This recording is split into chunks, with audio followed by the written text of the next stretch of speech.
Goliath, mentioned in the second book of Kings, in the first chapter, 19th verse, is widely known as the most famous giant in the Holy Scriptures. This imposing warrior was the champion of the Philistine army, known for his extraordinary height and impressive armor. In the first book of Kings, 17th chapter and 4th verse, it is clear that Goliath was a native of Gath, with a height of about 9 feet and 9 inches, approximately 3 meters, which is equivalent to about 5,000 shekels, as described in the first book of Kings. In addition to his colossal size, Goliath wore heavy weapons, a bronze helmet, and clothes made of bronze scales that weighed about 5,000 shekels. He also had bronze shin guards protecting his legs, a bronze spear hanging from his back, and a spear whose shaft resembled a large weaving pole, the spearhead made of iron weighing about 600 shekels, or approximately 20 to 25 pounds, ahead of Goliath. The attendant who held the large shield to do this, as mentioned in the first book of Kings, chapter 17, verses 6 and 7, Goliath wore what can be described as a chainmail armor made of canvas covered with overlapping bronze rings that protected his body from the shoulders to the knees. This type of armor weighed between 175 and 200 pounds by modern standards, not including the helmet, greaves, and bronze spear. Moreover, the spear he wielded was enormous with an extremely heavy iron tip, as if that were not enough. Goliath's attendant held a large shield the size of an adult designed to block attacks. Facing this impressive sight, Goliath challenged the ranks of Israel and shouted, "Why are you afraid? Come out and form a battle line. Are you not a Philistine, and are you the servants of Saul? Choose a man and let him fight me. If he defeats me and kills me, we shall be his servants. But if I defeat and kill him, you shall become our servants and serve us." This challenge, described in the first book of Kings, chapter 17, verses 8 and 9, was a common practice in the Middle East and is known as a trial by combat, where the victory or defeat of a single fighter decided the fate of an entire army. He never threw such a challenge. He appeared repeatedly for 4 days, every morning and evening, uttering the same call for confrontation, which is recorded in the first book of Kings in chapter 17 in this verse. Meanwhile, in the hills of Judah, a young shepherd named David was tending his father's sheep and was not eligible for service in the army due to his lack of experience. His 3 older brothers were serving in Saul's army. Concerned about the well-being of their children, Jesse, David's father, contacted him and asked him to deliver a batch of dried grain and 10 loaves of bread to his brothers in the camp. He also asked him to take 10 slices of cheese to the commander and inquire about their situation. The simple task of delivering the message marked the beginning of one of the most well-known biblical stories of David's encounter with Goliath, as recounted in the first chapter of the first book of Samuel, verses 17 and 18. David woke up early in the morning, leaving the sheep under the care of a shepherd, and he went to the battlefield as instructed by his father.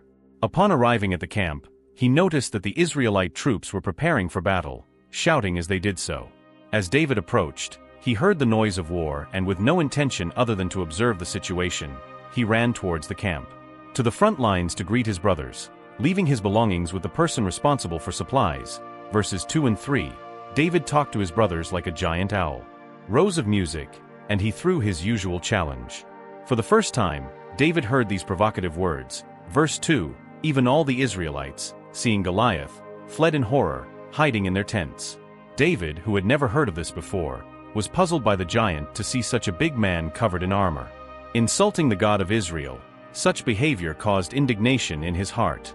Despite the fact that it was the 41st day of Goliath's challenges, it was something completely new for David, verses 26 and 27. He asked the people standing next to him what the person who would defeat this Philistine dishonor for Israel would do, who this uncircumcised man would challenge the army of the living God. The men replied that whoever defeated him would be honored by Israel. David, who was entitled to a reward, was brought before Saul. In verses 3 through 3, David stated to the king, "Do not worry about these Philistines. I will go and fight them myself." Saul replied, "You are just a young man, and he is an experienced warrior." However, David responded, "I have already faced lions and bears in order to protect my father's sheep. The same God who saved me from their clutches will also save me from this." Convincing Saul by David's words, he released him and said, "May the Lord be with you." Despite Saul's attempts to provide David with his armor, he was not used to it. Refusing it, David decided to rely on his simple tools, a staff of forgiveness and 5 smooth stones that he collected from a stream. From verses 38 to 40, David dressed simply as a shepherd to meet the giant. When David approached, he was despised by the Philistine, who contemptuously stated, I am such a dog that you dare come at me with sticks." The Philistine then cursed David, calling on his gods, and promised to leave his meat to wild animals. However, David boldly responded, "You come to me with sword, spear, and javelin, but I come to you in the name of the Lord," to whom this narrative emphasizes David's unshakable faith in God and courage to accept a challenge that seemed impossible to human eyes. "On the same day, the Lord will deliver you into my hands, and I will cut off your head. Then I will leave the bodies of the Philistines for the birds of the sky and wild animals of the earth, so the whole world will know that Israel has a God." In the first book of Kings, chapter 1, verses 6, imagine the scene where David, the young shepherd, stands firm in the face of a formidable opponent, with only a sling and stone as weapons. Facing the giant, covered with almost 100 kilograms of armor, yet that was enough. A lone stone pierced the air and put an end to the battle. Goliath turned into a corpse on the ground. Everyone who is here will know that the Lord does not save by sword or spear. The battle of the Lord, and he will deliver you all into our hands. When the Philistines moved on him, David quickly ran to take a stone out of his bag and hurled it from his sling, striking the giant. A stone pierced his head right in the forehead, and Leof fell face down to the ground, without a sword. David defeated the giant using only a sling and a stone. After he ran up to Goliath's body and took his own sword, he cut off his head. When the Philistines realized their defender was dead, they fled in despair. First Book of Kings, chapter 17, verses from the beginning. They never dare. This Book of Kings contains the chapter and verse N and N. Then, David took Goliath's head to Jerusalem and kept the giant's weapons in his tent. The First Book of Kings, chapter 17, verse 1. The story of David and Goliath is a vivid example of courage and trust in God to overcome impossible trials. Who was Goliath? Some believe that he was a descendant of the Nephilim giants, mentioned in Genesis before the flood. Others suggest that he belonged to another line of giants, such as the Rephaim, whose existence would have been confirmed by the Nephilim being destroyed by the flood, leaving only Noah and his family. The name of the Nephilim appears in several passages in the Bible, such as Deuteronomy 2 verse 20 and 2 Kings 12 verse 12. According to the text, the bed of iron measured about 4 feet in length, indicating his unusual height. It is interesting to note that Leif may have belonged to a group of giants known as the Atav 1 Gru. Some even suggest that Leif suffered from gigantism, or a disease that could explain its exceptional growth and strength. In addition to Goliath and other giants mentioned in sources such as the 2 Kings chapter of the 1 Chronicles, there are references to these giants in other sources, including the Battle of Ashdod, where Asha, one of the royal servants, killed Ashdod after the incident.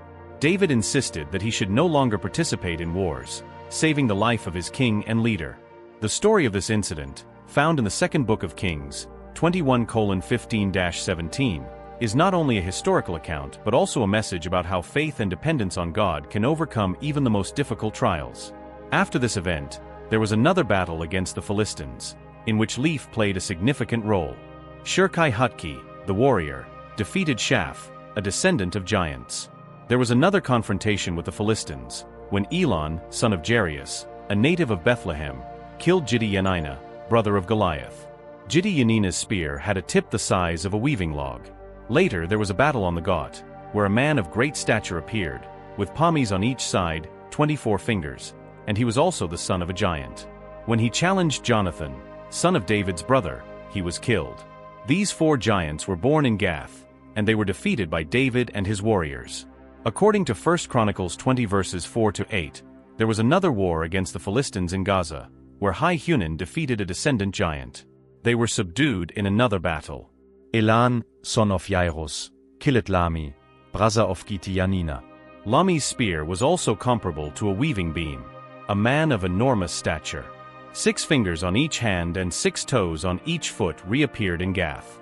He was also a giant's son when he challenged Israel's Jonathan, Shea and David, his brother. These giant enemies, originally from Gath, fell at the hands of David and his servants, among them Ibino, whose bronze spear weighed approximately 300 shekels, or 31.42 kilograms, or 7 pounds, Shaph, Goliath's brother, who carried a spear with a shaft similar to a weaving pond, and an unnamed warrior of immense stature with palmy on each hand. Every foot of everything, the story of Goliath and the giants in the Bible testifies to divine power and power over enemies, even when odds seem unfavorable. It teaches us that despite enormous difficulties we face in our lives, Our Almighty Creator will protect us and give us victory over any adversity.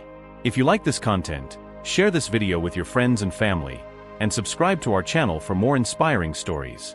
The bell will notify you of new videos and ensure that you do not miss any of our upcoming videos. God bless you, and we hope to see you next time.